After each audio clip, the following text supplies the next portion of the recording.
Hi, it's Marilyn Monroe reincarnated for real.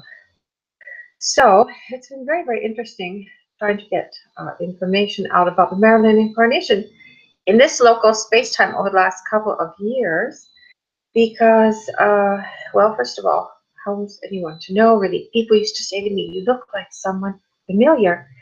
Uh, they didn't know who it was really. And so then I had very dark hair, of course. So no one was really there to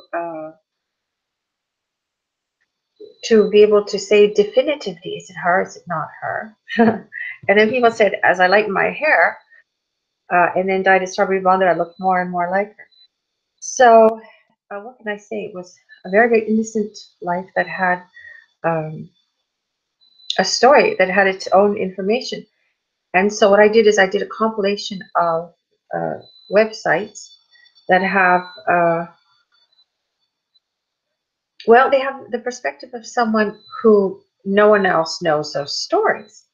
So, for example, the Marilyn Monroe blog, which is linked to on the Google Plus Arna Hudson page, I would look at that because it has some very interesting, shocking facts actually about her life and some of the things that happened before and after.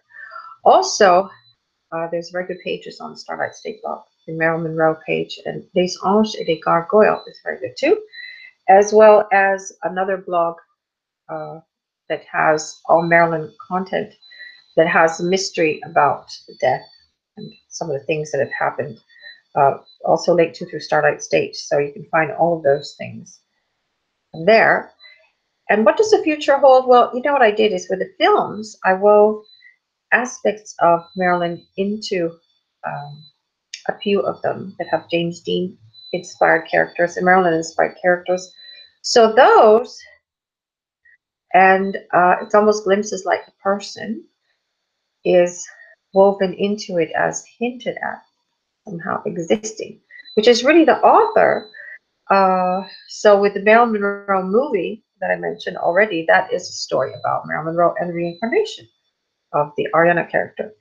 And it is a very, very modern look at the person. And it's funny, because the Marilyn comes out usually when I'm upset. That's usually when it sort of flips in the brain. And there is a remnant of that reincarnation, and the uh, speech pattern begins to emerge, and the more of the essence of her. So I can do it, and I can bring it forth if I want to. Of course, I don't want to speak that way. The entire lifetime that I have incarnated in this one, I certainly cannot be Marilyn Monroe all the time. So, as the old speech pattern, because I was born in the United States then, and in different areas, had a bit of the Midwest, happening. And then Brooklyn, although some people say when I pronounce the word cheesies and certain other words that it comes through. So it's really, really interesting. So it is an interesting study of reincarnation because when I look at some of the new photos that I have taken and I put them side by side, the one with the cat and the one with the hat, and of course I'm not playing Dr. Seuss, but there is a recreation there of a face, of eyes that look very, very similar to the actress.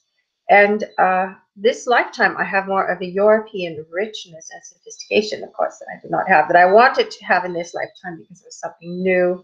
And it adds a lot of flavor to my movies because I have movies that I have written that go through countries like France and through the UK, and other movies that have, great jewelry houses and fashion and all kinds of things.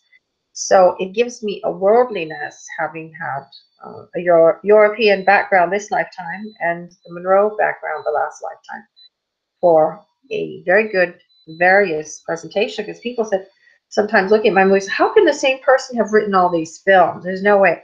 But if you are Queen Alexandra before Marilyn, and that is a lifetime that is in uh, United Kingdom, and then you have that whole European continent, and then you have your life in the UK, in England, it is a different kind of an experience that the soul has a recording of it. Same with Good All American, and same with any others that we've had, you know. So what it does is it gives a richness of colors, of expression, of cultures, of different places, different times, different modes of expression. And of course, I do a lot of research as well, in addition to the psychic memory, when I do my writing. So I think people will find that Monroe is not sort of a dated icon that was just a peanut that looked cute and wanted to marry a millionaire. You know, I mean, there's a lot more to it than that. So those were the movies, right? We discussed that already in the other post. So it is an icon that was one of the greatest blondes in Hollywood history. That was very famous. And so in this lifetime, I'm also very sexy and sultry, but I have a very high intelligence when I speak, and I don't play stupid. And so I feel that that is a better representation of a modern incarnation of someone who has a very similar brain to the Monroe from the last lifetime. Only I don't pretend to be the ingenue all the time, because you can't do business very well that way. You have to have a worldly sophistication of different eclectic taste, variable as a writer, to reach a very large audience that's going to be highly satisfied with the product, you know, with all of the products. And that combined with the energy science and the ascension I had as the alchemy. And well, that was how to be a bigger star in this lifetime. You do spectacular things with energy sciences, teleport, you know, more to space time. And that is in amongst extraterrestrial activity over Earth. You know, that's been sometimes insane and sometimes really, really exciting, and both. So that's woven into the films as well.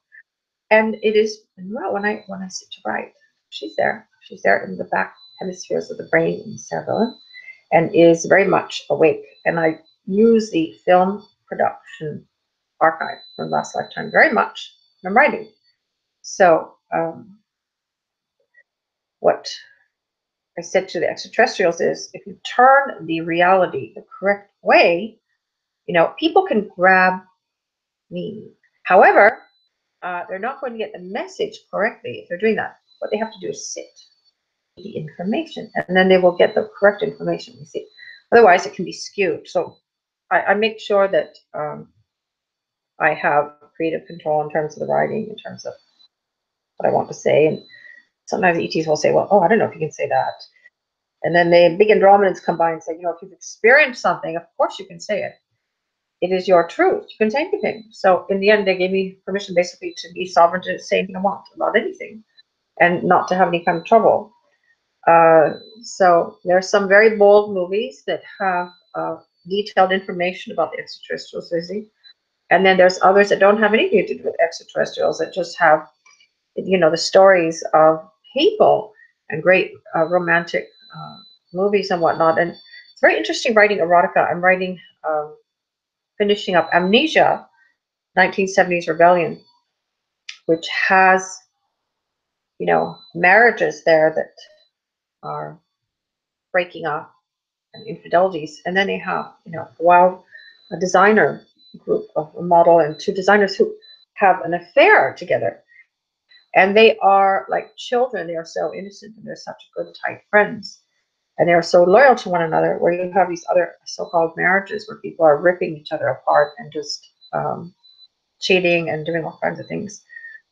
And not really, and living, trying to live that, you know, trying to live that multiple partners thing, but betraying and breaking each other's hearts and tearing up marriages. So it's an interesting contrast, you know, because you have an erotica, you know, we've been over this with other videos I've done about sex and what are you selling. And one thing I when I write, I say to myself, I would like to sell the concept of truthfulness, so that there's no gameplay. And then you have something on the screen And people go home and they're like, wow, this is amazing. I would love to be more like this in my relationship, to be able to be as bold to say some of these things, in the heat of passion, not to be so, palpitating and so nervous. I'm afraid I'm going to be attractive enough or it's going to be good enough. But I can't say anything about what's really happening inside of me. And it's important to say what's happening inside of you, because that's where the humor sometimes kicks in too. And you have a mature observer there engaging, that is not engaging in hypocrisy. So there's a fabulous story about evolving fashion of the Height fashion house of Gabrielle and Anna, and they come up with new fragrances and clothing. Fabulous. And it's mod, it's mod. So it isn't the tacky 70s with the pastel nightmare, or the clothing that looks like it's carpet and curtains worn on somebody made into a suit. They're mod, they're very sophisticated. So there's that, and there's great sex and savvy dialogue, and so it's going to be a very hot movie. And so that is Marilyn in modern times, who hinted at, the naughty and the sexual attraction. Well, didn't really hint at it, it was really over the top. So in the modern writing, I kept a sense of humor in it, innocence. So the way the ingenue expresses in writing now is that the characters have an innocence, an endearing innocence, that you'll never forget these characters. And so there's different ways of working the past life into this one, into the projects. So I hope that people will enjoy them. And I hope that, we prevail in our own truths and in our own goals and dreams. So that was on Marilyn in modern times, and what it's like to promote and to come back and reincarnate.